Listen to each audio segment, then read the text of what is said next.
नमस्कार, अमर छत्तीसगढ़ देख रहे हैं आप। लेकिन बुलेटिन में सबसे पहले बात क्रिकेट की। भारत और जिम्बाब्वे के बीच मुकाबला हो रहा है। भारत ने टॉस जीता है और पहले बल्लेबाजी करने का फैसला किया है।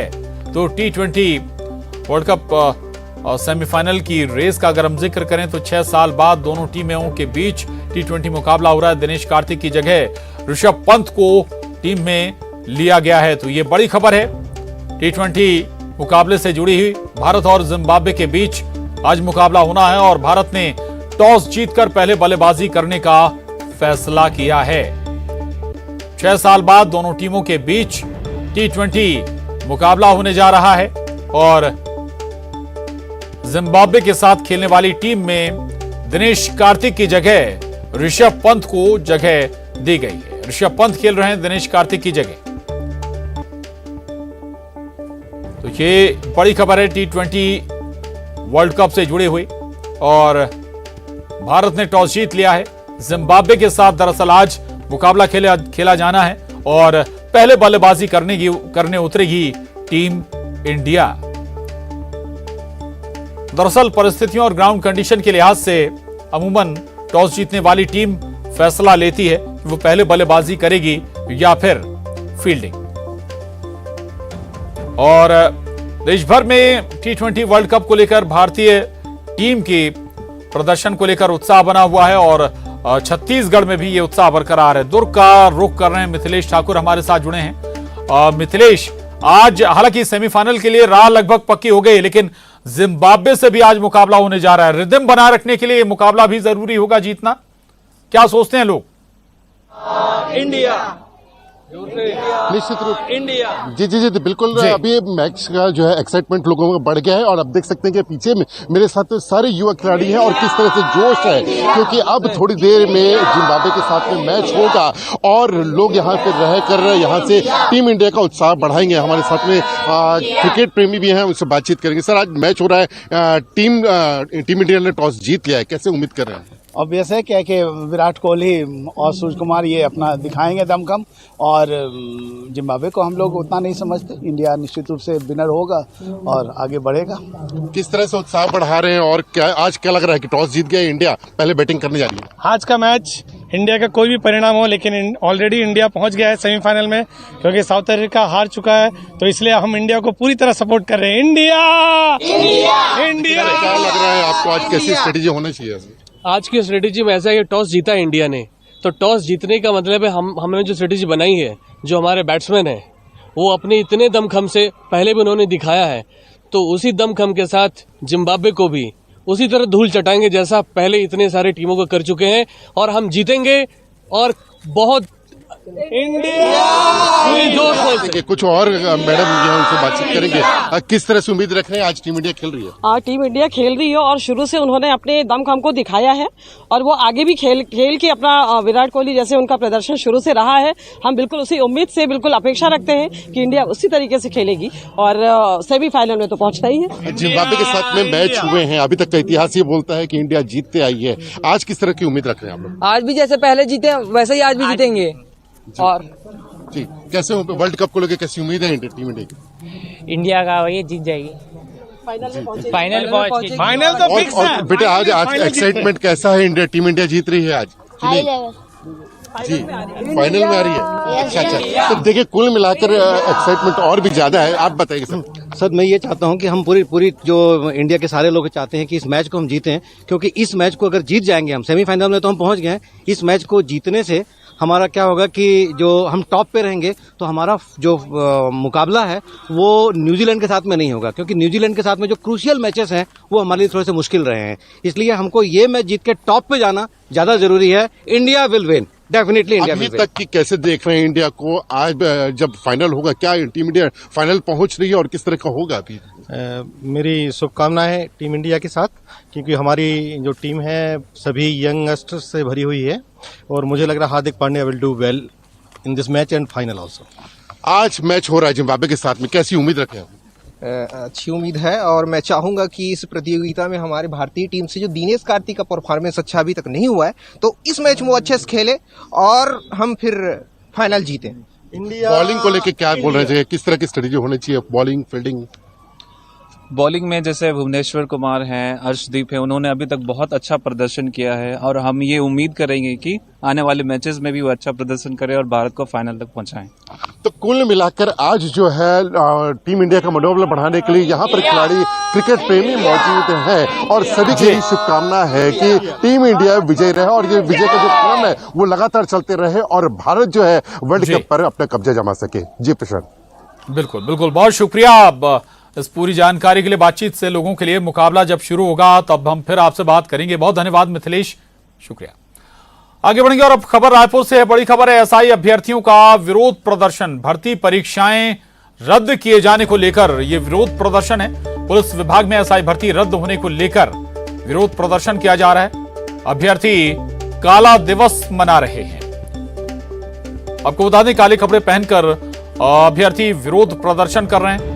व्यापम ने लिखित परीक्षा को रद्द कर दिया है और सब इंस्पेक्टर का जो एग्जाम है उसे रद्द कर दिया। पीएससी, व्यापम और अन्य भर्ती परीक्षाओं के अभ्यर्थी भी रायपुर के धरना स्थल में जुटे हैं। तो तस्वीरें देख रहे हैं आप। आपको बता दें कि रायपुर में एसआई अभ्यर्थियों ने विरोध प्रदर्शन किया। भर्ती परीक्षाएं रद्द किए जाने को लेकर यह विरोध दर्ज किया जा रहा है। रायपुर के धरना स्थल पर इस वक्त मैं खड़ा हूं और ठीक मेरे पीछे आपको काले कपड़े पहने हुए कुछ युवा दिखाई दे रहे होंगे। मसला भी बता देता हूं कि आखिर ये लोग यहां पर क्यों बैठे हैं। आज इन्हें एसआई भर्ती की परीक्षा देनी थी, लेकिन परीक्षा रद्द कर दी गई और अब परीक्षा हॉल में जाने के बजाय रायपुर के धरना स्थल में इनका प्रदर्शन चल रहा है। इनसे बात करते हैं। आज परीक्षा आपकी होने वाली थी, परीक्षा हॉल में आप बैठते, लेकिन आज यहाँ प्रदर्शन कर रहे हैं। परीक्षा रद्द भी हो गई है, कितना प्रभाव पड़ा? प्रभाव तो बहुत पड़ रहा है। 4 साल से वेट कर रहे हैं। सिर्फ आज की बात नहीं है, बार बार ये होता है, फॉर्म रीओपन होता है, लेकिन आगे प्रोसेस बढ़ ही नहीं रहा है। हमारी यही मांग है कि पहले रोस्टर जारी करें। जैसे कि बहुत सारे एग्ज़ाम्स हैं जो कि प्रक्रियाधीन है, जैसे CSE हो गया, 1 साल से ज़्यादा हो गया, इसमें अभी तक कुछ हो नहीं रहा है, रिजल्ट नहीं आ पा रहा है। तो हम लोग कब तक आखिर वेट करते रहें? और बहुत ट्राई कर रहे हैं, लेकिन गवर्नमेंट इस पर कुछ जवाब ही नहीं देने को। ये तो आरक्षण का मसला है, इसलिए ये परीक्षाएं जो है वो रद्द की गई है, तो उसका क्या सॉल्यूशन?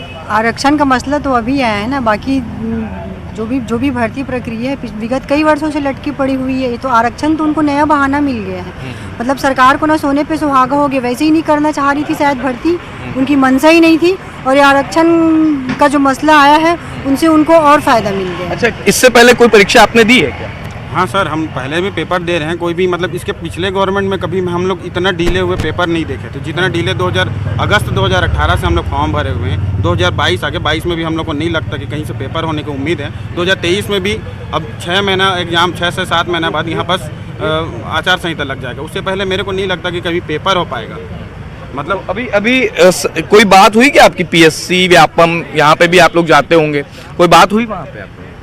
सर हम लोग जब भी जाते हैं उनका एक ही जवाब रहता है कि 1-2 महीने में होने वाला है, 1-2 महीने होने वाला है। सर इनका ये 1-2 महीना जो है 4 साल से चला आ रहा है। तो इनके पास जाने का कोई अर्थ नहीं निकलता है हमारा। ये बस झूठा आश्वासन देते हैं और कुछ होता नहीं है। जब हम आंदोलन करते हैं तब इनका एक स्टेप बढ़ता है। पिछले बार हम लोगों ने आंदोलन किया तब इन्होंने नया नोटिफिकेशन दिया, जो नया रूल्स था। उसके बाद आंदोलन किया तो इन्होंने फॉर्म को रीओपन किया। अब जाके आंदोलन करना पड़ रहा है कि भाई प्री एग्ज़ाम तो लीजिए आप। आरक्षण का मसला है, ठीक है, लेकिन आरक्षण जो है रिजल्ट में फ़र्क पड़ता है, परीक्षा लेने में तो नहीं। अच्छा, तो एक चीज़ ये भी है, सरकार के तो आंकड़े बहुत बढ़िया हैं रोजगार के मामले में।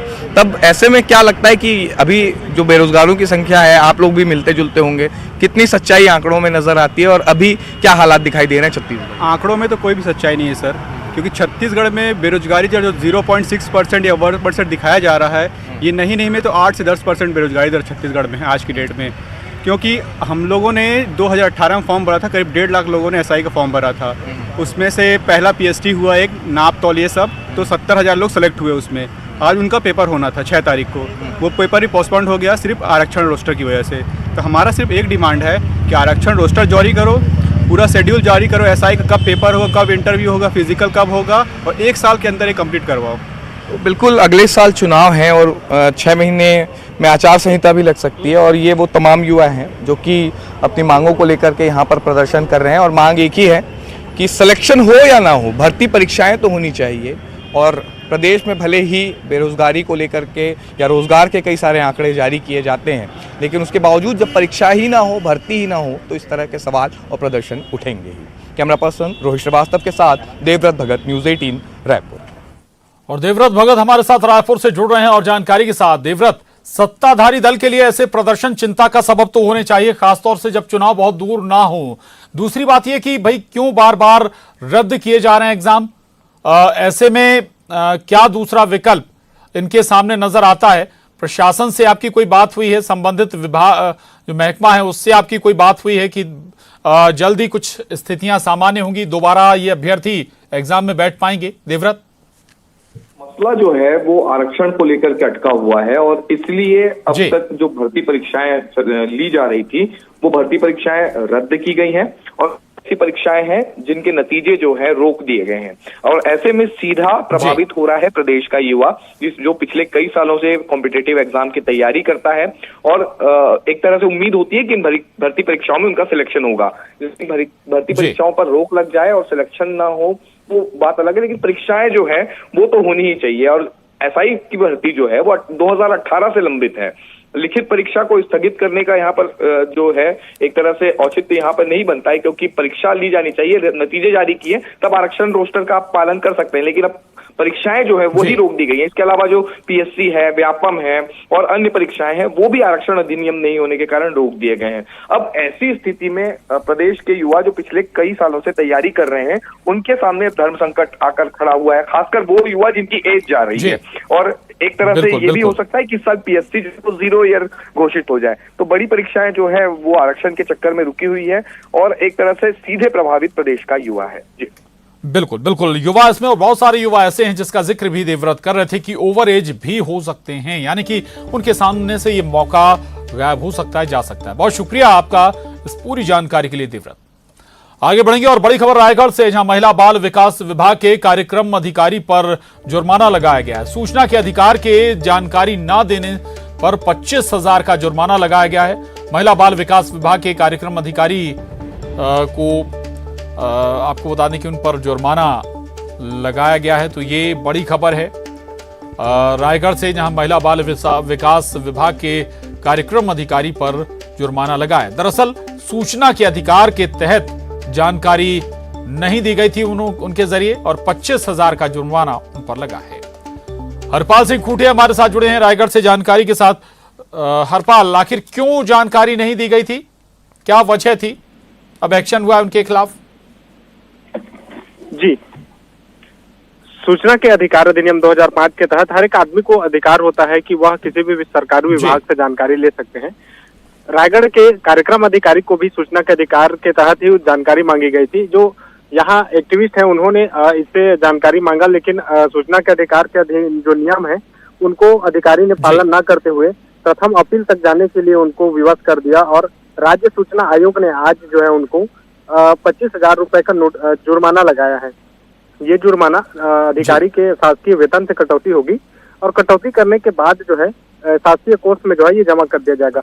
जो एक्टिविस्ट हैं उन्होंने यह जानकारी मांगा था कि महिला बाल विकास विभाग द्वारा जिले में किस तरह से जो है काम किए जा रहे हैं और राशि कितना व्यय हो चुका है, लेकिन अभी तक जो है इसमें अधिकारी ने उनको कोई जानकारी नहीं दिया था।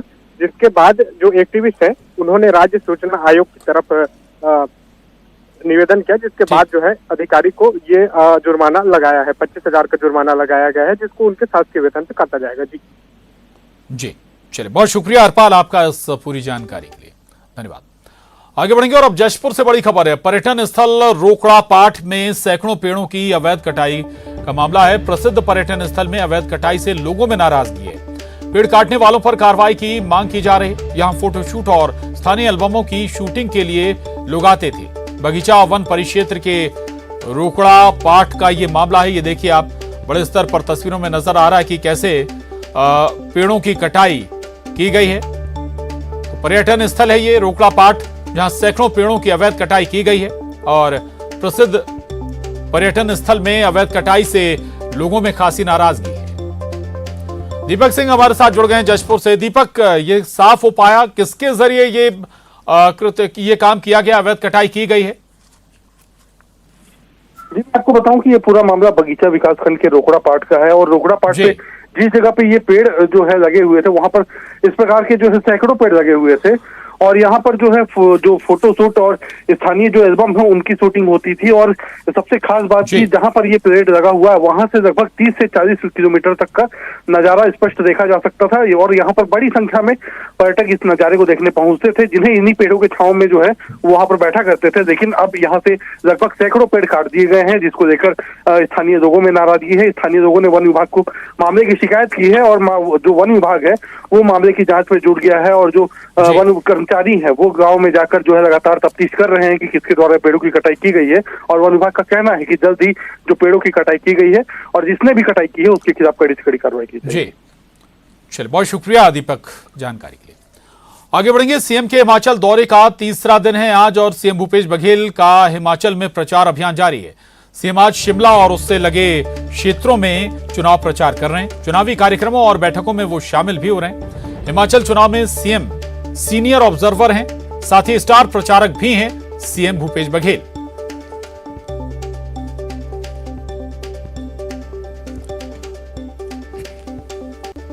और रायपुर से बड़ी खबर है। बीजेपी महिला मोर्चा की स्कूटी रैली आज दोपहर 3 बजे महिला मोर्चा स्कूटी रैली निकालेगी। बीजेपी जिला कार्यालय एकात्म परिसर से यह रैली निकाली जाएगी। महतारी हुंकार रैली को लेकर महिला मोर्चा स्कूटी रैली निकालने वाली है। स्कूटी रैली में महिला मोर्चा के पदाधिकारी समेत कार्यकर्ता भी शामिल होंगे। और बीजेपी रायपुर ग्रामीण की बैठक बीजेपी जिला कार्यालय में एकात्म परिसर में इस वक्त बैठक चल रही है। बैठक में रायपुर ग्रामीण के पदाधिकारी शामिल हैं। 11 नवंबर को होने वाली महतारी हुंकार रैली को लेकर यह बैठक है और सरकार को घेरने की बीजेपी रणनीति बना रही है।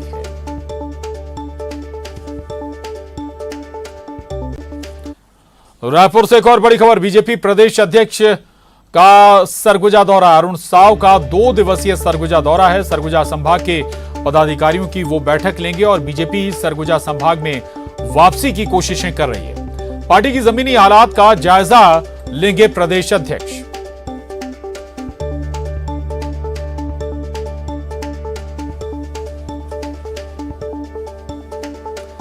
और रायपुर से एक और बड़ी खबर। भानु प्रतापपुर विधानसभा उपचुनाव पर यह बड़ी खबर है। कांग्रेस की तरफ से सावित्री मंडावी की दावेदारी है और उन्होंने कहा है कि कार्यकर्ताओं की भावनाओं का सम्मान करते हुए चुनाव लड़ना चाहती हूं। अभी तक पार्टी से नहीं हुई कोई बातचीत, ये कह रही हैं सावित्री।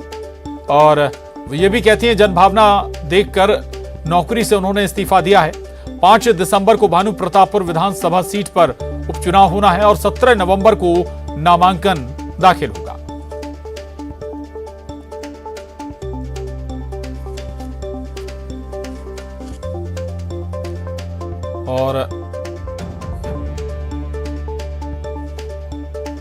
और खबर बलरामपुर से, जहां घर में एक कोबरा सांप निकल आया। जहरीला सांप देखकर लोगों में दहशत है। स्नेक कैचर ने सांप का रेस्क्यू किया और रेस्क्यू कर सुरक्षित जंगल में भी उसे छोड़ा है। घर के लोगों ने राहत की सांस ली है। बेलवाड़ी गांव में जहरीला सांप निकलने से घर वालों में दहशत है।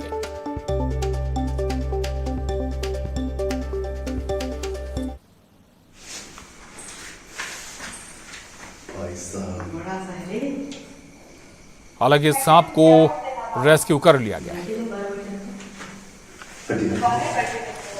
उधर खबर पेंड्रा से, जहां मरवाही वन परिक्षेत्र से एक भालू गांव के करीब पहुंच गया। गांव में भालू के घुसने की खबर है। जैसे ही फैली, लोग बड़ी संख्या में मौके पर भालू को देखने के लिए पहुंच गए।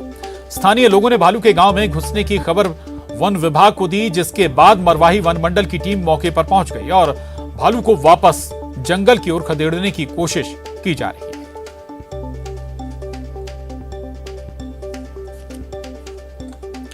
और अब देखिए 25 सेकंड में 25 खबर। भारत जोड़ो यात्रा में शामिल